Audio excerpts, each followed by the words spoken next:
Butterfly Soup was probably one of the cutest games that I barely got a chance to play in 2017. What I meant is that it's one of the last games that I got to play in that year, around the tail end of December. And well, Butterfly Soup is a lot about identity, being that it's a coming of age story about high school freshman girls. I think the game really fits in well with other coming of age stories, but unlike a lot of other stories in this genre of media, this one is not about a bunch of white boys, but a bunch of Asian girls. Now, I wouldn't really mention that, but for the fact that this game really portrays racial and gendered experiences, but also at the same time feeling like it does belong alongside some of those whitewashed coming-of-age stories that would make John Hughes proud. The game doesn't just have the girls be Asian for diversity or progressive ideals, but the game portrays a lot of racial and gendered anxieties. There's a lot of certain things that I can't relate with. The game takes place in Northern California, where there's a larger Asian population.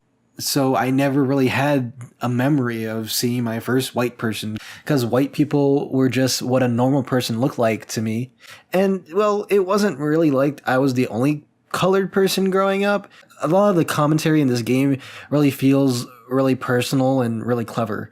And to me, this game really slots in with other media about the Asian experience. It all reads as if it would come out of one of Gene Yang's graphic novels, most specifically American-Born Chinese. The game takes place in 2008, around the time when Prop 8 was proposed and passed. Around the time I was in 7th, 8th grade, but I don't really remember so much as Prop 8 actually occurring. I just remember seeing the news that California was now giving marriage licenses to same-sex couples. And I remember the teasing that would happen. Oh, why don't you move to California, kids say. And well, at that time in life, it was considered an insult to be even implied to be gay. Unlike real life, the game doesn't really get dark or heavy with any of its representation. No one really gets bullied. There isn't really a fear of coming out or anything. There isn't a fear of physical violence, because, well, it's not that kind of story. And that's kind of what helps this slot in with all those other classic coming-of-age stories. Except one instance to make a point of gender expectation. The heaviest topic has to deal with parental abuse. It makes it clear that the actions of these parents are not good, but they're not necessarily bad people. I know that's what the modern theory around dealing with behavior is these days. It's not the person who's bad, but their actions. Saying this as the game says, well, not everyone's meant to be a parent, and it really sucks that Asian cultural norms value family units and narrowly defines success. And it's society that forces these people into becoming parents. But I'm not really a big fan of this take. And yes, cultural influence might be one of the reasons someone might make a certain choice, but shouldn't really absolve them from blame. I just really feel that if you were a good person, you wouldn't do all the shitty stuff the parents of this game would do.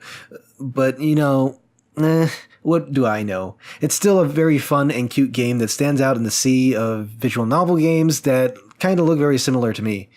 But, just go play it. It's free. One of the first things which everybody should understand. Lately, I've felt very down on relationships that I had with loved ones and friends, down on what I've done in my past and what I'm doing currently, whatever the hell I'll be doing in my future. My own inner thoughts have become a dollar store discount bin of incomplete ripped off ideas and carcasses of dreams that I've left asunder. Then my mind remembers the game Everything. Everything is probably one of the most introspective games that I played in the last year, and it's really hard to explain what it is. In gaming terminology, you could say it's a walking sim type of game, but I really don't know what genres this game would really fall under. It's categorized as in several places as being a simulation game, so I'll go with that. But if a game was ever a piece of art and is deserving of being on the walls of some sort of art exhibit, I think it would be this, without a doubt. It really feels like an adaptation of Alan Watts' lectures on self and belonging. Watts is himself trying to package Buddhist teachings and make it really a lot easier for a lay American audience to understand. And weirdly enough, this wasn't really my first time interacting with Watts' work. I myself had gone on a soul-searching adventure a couple of years ago. I don't really remember when or where I bumped into these lectures, but I distinctly recall hearing his folksy, down-to-earth way of talking and these grand topics of being. But I never really dwelled on the teachings too much. I was never too worried about other things when playing this game. I realized that was my folly. Why I never really gained anything from his teachings, because life, just like in the game, you come into being a blank slate. You start to explore the world around you based upon your observations. You start to gain an understanding of the world. You start worrying about very earthly things like bills, and you start to question your own existence and wonder why you're even here. It's only once you realize the interconnectedness of the universe and shed one's worries that you become a self-actualized human being. I highly recommend this game, even though it didn't really make its way onto most Game of the Year's lists. I found it very memorable experience. Wolfenstein II released after a heavy marketing campaign that was very aware of the market it was releasing in. A political climate in which a previously shunned party was making a comeback, and you had people come up with all variations of what should be done. We should punch the Nazis. The only way to fight fascism is with violence. Others would say we should debate them in the marketplace of ideas, and the better ideology would win. This was the political climate the game was releasing into, and well, when we got the final product, some people were disappointed and saying it doesn't go far enough, but I disagree myself. I wouldn't say the game is very subtle with its criticisms of identity, but it's not very explicit either. The game is very concerned with masculine and racial identity. BJ's father, a mesquite rancher, ticks off every ist in the book. His character shows up later as a Nazi, draws a clear connection between racism and toxic masculinity to fascism. Though that those racists and sexists benefit from suggesting that those racists and sexists benefit from being fascists. His father teaches him to solve problems with violence, that a man should be strong and doesn't cry. His mother and later a black girl teach him compassion and to stand up for those in need. BJ is torn between two mentalities, individualism and pluralism. He could have very easily chose to follow his father's footsteps. Despite being half Jewish, he carries many Aryan traits. The game also points out this irony, which kind of really mocks the whole Aryan race ideal, that the most hated group to the Nazis also looked like their most ideal person. BJ was severely wounded at the end of the last game and now is a father, and this caused BJ to feel at odds with himself. He's worried that he's gone weak, that he doesn't have very much longer to live and he will die soon. He's not strong enough for Anya or his kids. He expects to die. He wishes he was stronger. And with that strength, he'd be able to take care of his new family. To be that new Colossus. And to bring in the huddled masses of the weak and the tired and scared into his protection.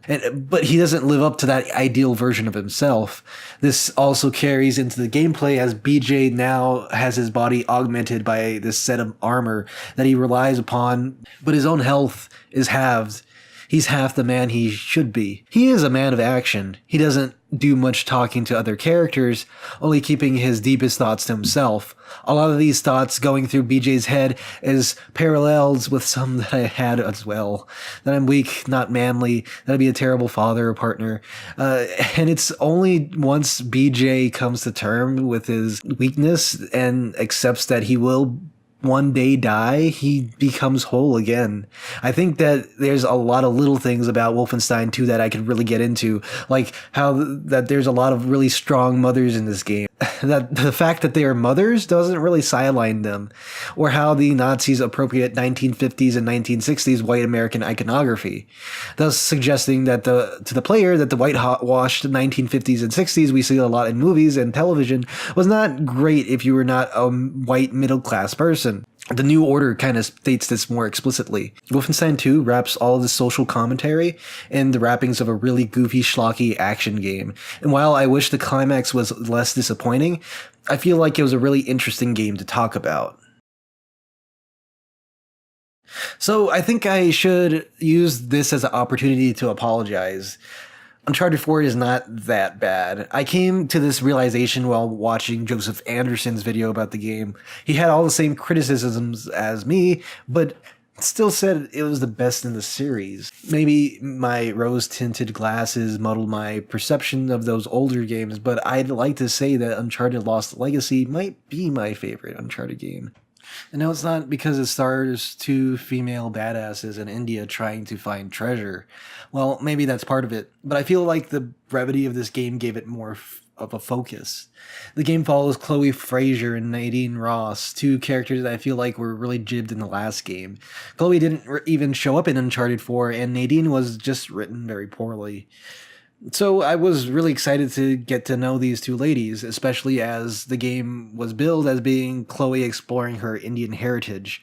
Chloe is half Australian, half Indian. It's not really clear in the game which half is what, but I'm assuming the archaeologist, assuming that her father was Indian, as he plays a huge role in this game, off screen, of course.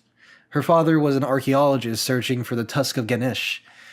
Chloe goes through her own an arc where she learns to respect other cultures and to take care of other people. Her own adventure mirrors that of Ganesh, making a sacrifice protecting others for the honor of a father. At the beginning of the game, she has had this reckless attitude about it all.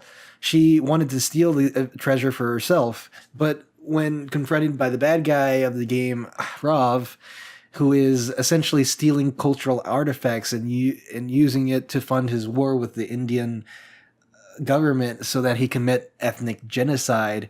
The game is about appreciating culture, fighting those who want to inflict harm in others, and protecting those less fortunate.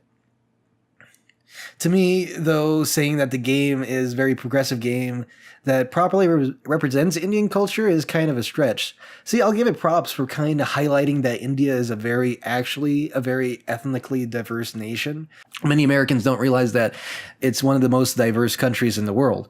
But the game only really explores Hindu myth, and India being very, very diverse as well, that wouldn't really give a proper representation of India. And yeah, the whole theme of the game is don't be racist, stupid, but I really felt like the game could have done more to be more representative. Additionally, the game features two women of color as the protagonists, which is great. They're voiced by two celebrity voice actresses who also happen to be white. And yeah, some people might roll their eyes when I bring this up, but half-assing your representation is not going to help anyone. Of course, Chloe was voiced by Claudia Black in the past, and Nadine by Laura Bailey, but it really never should have been that way in the first place. The Uncharted franchise, Tomb Raider as well, has had this struggle with, cultural appropriation, and when a lot of people hear that term, they kind of freak out. A lot of these games, you're a person going to another culture. You do learn some things about the history. If you're lucky, if that game, they teach you about the history, about these cultural artifacts and such. But Uncharted specifically, they have a bunch of trinkets and different knickknacks and stuff like that you collect. They're collectibles, but they never give you explanation of these. It feels like a lost opportunity. And the game has had this problem in the past that, Drake and, Chloe, you assume that they've done a lot of stealing from other cultures in the past, that they've discovered these artifacts and then sold them to museums so that they could be so that they could be preserved, implying that those people of those cultures we're not taking care of them. I think the series has. I kind of feel like it's a disservice that that it was Chloe that had to go through this realization of appreciating other cultures, when Drake and the other Uncharted gang, they come more from a place of privilege. They're Caucasian. They've probably contributed more. I kind of wish that it was Drake, that Uncharted 4 was more about this, like wrestling with this, affecting other cultures. One of the best parts of Uncharted 2 was, when you meet the Nepali Sherpas, and it was a really affecting moment. But they're kind of used as props. You don't really, they're not really characters, and you don't really learn so much about their culture. You just, and I kind of wish that, Drake kind of, wrestled more with that. But because this game takes on this other facet, because Chloe, it's her own culture. She's half Indian, and it kind of suggests, well, Chloe should care about this because she's half Indian. But at the end of the game, she donates. At the end of the game, she donates the treasure to the Indian government so they could preserve it. So it stays with the culture, with the people, but and doesn't sell it to a museum, doesn't sell it on the black market. And I think that's a great moment. But that would have been a great moment for Drake, but not really so much for Chloe. I don't know.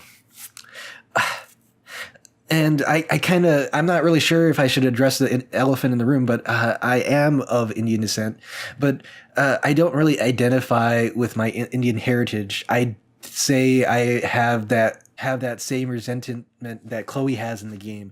I don't particularly care for Indian music, movies, food, or basically anything foreign. Part of it has to do with the bad experiences I had in the past for being othered, when all in all, I just wanted to fit in.